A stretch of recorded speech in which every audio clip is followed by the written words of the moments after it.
Thanks so much for that introduction. Now, I don't want to be a downer, but in light of my topic, I believe that it's important to look at a darker past in order to see the light of a brighter future. The history of pandemics is vast, but I only have time enough to talk about two. But before I do that, let's talk about some terminology. Epidemics are the spread of a disease within a smaller group of people, towns, cities, states, and countries. If it's in one country, it's an epidemic. But if it's in multiple countries or the entire world, it is a pandemic. And one of the most dangerous of these pandemics is the Black Death, the bubonic plague. In 1347 to 1351, this plague claimed the lives of 200 million people. This was also a time of great filth. With the filth came rats. With the rats came fleas.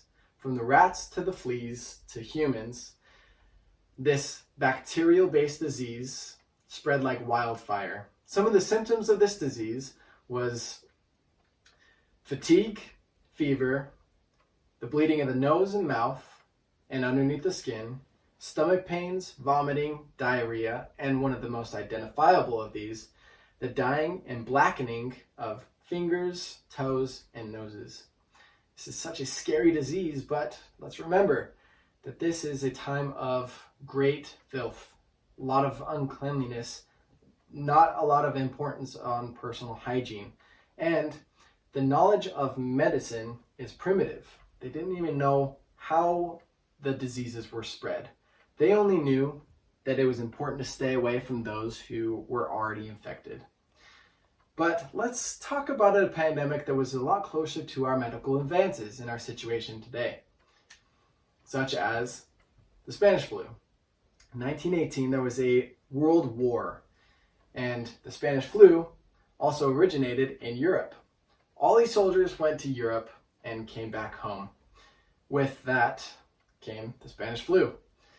Some of the symptoms of the Spanish flu was fever, fatigue, and coughing. However, that was only the first wave.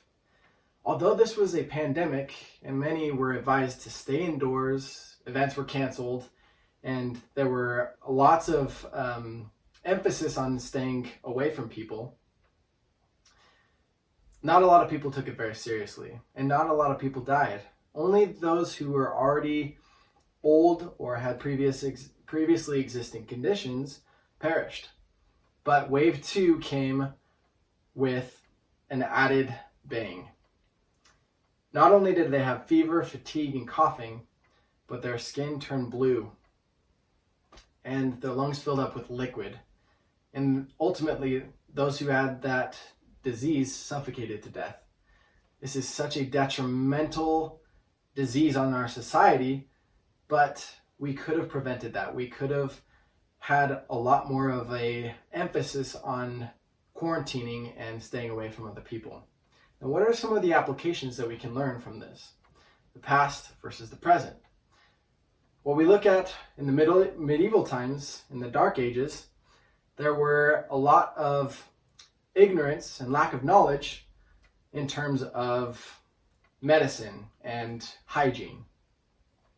And in times of the Spanish flu, there was a lot of ignorance in terms of the first wave not being very dangerous, not taking importance into the quarantining and the social distancing.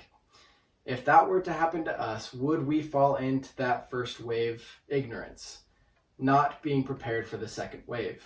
This COVID-19 is here. We need to prepare for it now.